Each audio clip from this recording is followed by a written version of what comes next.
মেয়েরাও আজকে মাদকের সাথে জড়িত। এরা রাস্তাঘাটে প্রকাশ্যে সিগারেটকে ঘুরে বেড়ায়, কেউ কাউকে তোয়াক্কা করে না। বাংলাদেশের যতগুলো কলেজ ইউনিভার্সিটি আছে, এই কলেজ ইউনিভার্সিটির প্রায় 90% স্টুডেন্ট যারা আছে এরা আজকে মাদকের সাথে জড়িত। মানুষ জিনের সঙ্গী হতে হতে হতে হতে ও জিন ওকে বশ করে ফেলে। ও কখনো পাপকে পাপ মনে করে না, গুনাহকে গুনাহ মনে করে না, অন্যায়কে অন্যায় মনে করে না, জুলুমকে জুলুম মনে করে না। অর্থাৎ ও পাপকে সহজলভ্য করে নিয়েছে। আর দ্বিতীয় ব্যাখ্যা হলো, একজন মানুষ শয়তানের বান্দেগি করতে করতে করতে করতে ও যখন শয়তানের প্রকৃত অনুসারী হয়ে যায়, তখন ও পাপ করার সাথে সাথে শয়তান আর তার কাছে আসা লাগে না। ও এক পর্যায়ে মানুষ শয়তানে রূপান্তরিত হয়ে যায়। কথা বুঝতে পেরেছেন? তাহলে মানুষ পাপ করতে করতে, বেনামাজি হতে হতে, গুনাহ করতে করতে, জেনা করতে করতে, নাটক সিনেমা দেখতে দেখতে, গান শুনতে শুনতে, অশ্লীলতা করতে করতে ও এক পর্যায়ে এমন পর্যায়ে পড়ে যায় যে ও মানুষ শয়তানে রূপান্তরিত হয়ে যায়। ইবলিসরা তার কাছে আসা লাগে না। দেখবেন এক শ্রেণীর বন্ধু আছে, যে বন্ধু এক বন্ধুকে ও জীবনে সালাত ত্যাগ করে না, কিন্তু জোহরের আজান হচ্ছে তার কিছুক্ষণ আগে তাকে ডেকে নিয়ে চলে গেছে, ও নামাজ পড়তে পারে নাই। আসেন এমন বন্ধু পৃথিবীতে বহু। তার মানে নামাজে বাধা প্রদান করে, সালাতে বাধা প্রদান করে। পৃথিবীতে এমন বহু বন্ধু আছে দেখবেন আপনাদের, যে আপনি জীবনে কোনোদিন সিগারেট খান নাই, কিন্তু আপনার বন্ধু আপনার হাতটা ধরে বাজারে নিয়ে গিয়েছে, নিয়ে আড়ালে নিয়ে বলতেছে একটা টান দিয়ে দেখ কেমন লাগে। কে আছে না যুবক ভাইরা? এদের মাধ্যমে আজকে যুবক যুবতীরা এই মাদকের করাল গ্রাসে আচ্ছন্ন হয়ে আছে, মোহচ্ছন্ন হয়ে আছে। আপনি শুনলে আশ্চর্য হবেন, বাংলাদেশের যতগুলো কলেজ ইউনিভার্সিটি আছে, এই কলেজ ইউনিভার্সিটির প্রায় 90% স্টুডেন্ট যারা আছে এরা আজকে মাদকের সাথে জড়িত। এবং এর মধ্যে প্রায় 30% মেয়ে যারা আছে, মেয়েরাও আজকে মাদকের সাথে জড়িত।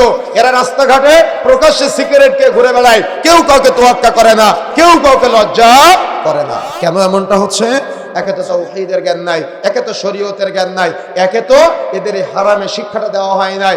আর তারা যে জায়গাগুলোতে পড়াশোনা করে, একটা কলেজ, একটা ইউনিভার্সিটি বা একটা প্রাইমারি স্কুলের হেডমাস্টার, যিনি হেডমাস্টার, তিনি ছাত্রদের সামনে সিগারেট টানতেছে। এখন বলেন তো, তার যে স্টুডেন্টগুলো আছে, এই স্টুডেন্টগুলো কি শিখবে? কথা বুঝেন না মনে হয়। কথা বুঝতে পেরেছেন? হেডমাস্টার যদি ছাত্রদের সামনে সিগারেট টানে, তো তার যত স্টুডেন্ট আছে তারা কি করবে? একটা কলেজ বা ইউনিভার্সিটির একজন ভিসি যদি তার স্টুডেন্টদের সামনে, অর্থাৎ তিনি হলেন রাহবার, তার থেকে মানুষ শিক্ষা অর্জন করবে, কিন্তু রাহবার সকল ছাত্রদের সামনে, স্টুডেন্টদের সামনে সে সিগারেট খেয়ে ঘুরে বেড়ায়, প্রকাশ্যে মদ্যপান করে, তাহলে তার স্টুডেন্ট যারা আছে তারা প্রকাশ্যে মদ্যপান করবে না? অবশ্যই করবে। এখন আপনি একজন বাবা, আমি তো কলেজের বা ইউনিভার্সিটির ভিসির কথা বললাম, প্রফেসরের কথা বললাম, বা দেখা যাচ্ছে হাই স্কুলের হেডমাস্টারের কথা বললাম। এখন যদি আমি আপনার বাড়িতে আসি, আপনি একজন বাবা হয়ে আপনি আপনার ছেলেটার হাতে 5 টাকা দিয়ে বলতেছেন, আব্বু যাও সিগারেট কিনে নিয়ে আসো। ও একদিন যায়, 2 দিন যায়, 3 দিন বলে আমার আব্বু কি খায়, আমিও একটু খাই। কি বিষয়টা তাই না? বিষয়টা এমন না। আপনার ছেলেটা ভাবে আমার আব্বু কি খায়, আমি একটু খেয়ে দেখি যে খেতে কেমন লাগে। তার মানে আপনি বাবা হয়ে সন্তানকে আজকে অপরাধ করতে শিখাচ্ছেন, বাবা হয়ে সন্তানকে আজকে অন্যায় করতে শিখাচ্ছেন, বাবা হয়ে সন্তানকে আজকে গুনাহ করতে শিখাচ্ছেন। সুতরাং মাইকের আওয়াজ যতদূর পর্যন্ত যাচ্ছে, যুব সমাজ ধ্বংসের করল গ্রাসে আজকে একেবারে দ্বার প্রান্তে উপনীত হয়েছে, ধ্বংসের দ্বার প্রান্তে উপনীত হয়েছে। এ সমাজ ফিরিয়ে নিয়ে আসার জন্য অভিভাবক যারা আছেন তাদেরকে সতর্ক হতে হবে, যাতে করে আপনার অধীনস্থদের সামনে আপনি কখনো পাপ করতে না পারেন, গুনাহ করতে না পারেন, সেদিকে আপনাকে সর্বদা খেয়াল রাখতে হবে। তা না হলে আপনি অভিভাবক হয়ে যদি আপনার সন্তানের সামনে আপনি অপরাধ করেন, তাহলে আপনার সন্তানও অপরাধ করতে শিখবে। কেন? সে জানে আমার বাবা অপরাধ করে, আমিও অপরাধ করব, আমার মা অপরাধ করে, আমিও অপরাধ করব।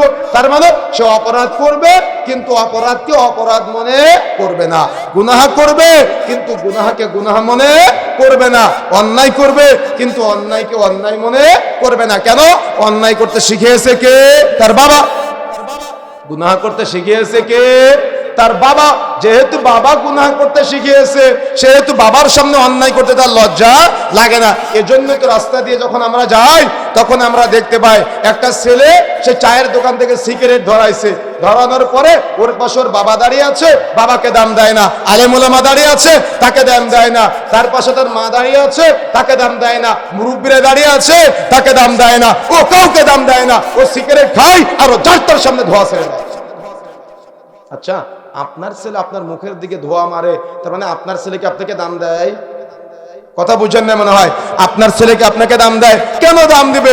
আপনি বাপ নির্লজ্জ, আপনি ছেলের সিগারেট ধরায় দেন আর আপনার ছেলে আপনার সিগারেট ধরায় দেয়। তো আপনি কিভাবে আপনার সন্তানকে তাওহীদের শিক্ষা দিবেন? লুকমান হাকিম তার সন্তানকে আল্লাহকে চিনাইছিল, আর আপনি আপনার সন্তানকে শয়তানকে চিনাইছেন। কথা কি বুঝতে পারতেছেন না? খারাপ লাগতেছে? খারাপ লাগলে দাওয়াত দিয়েন না পরবর্তীতে, কিন্তু কথা আপনাকে শুনতে হবে। কথা বুঝতে পেরেছেন? নির্লজ্জ বাবা, নির্লজ্জ সমাজ।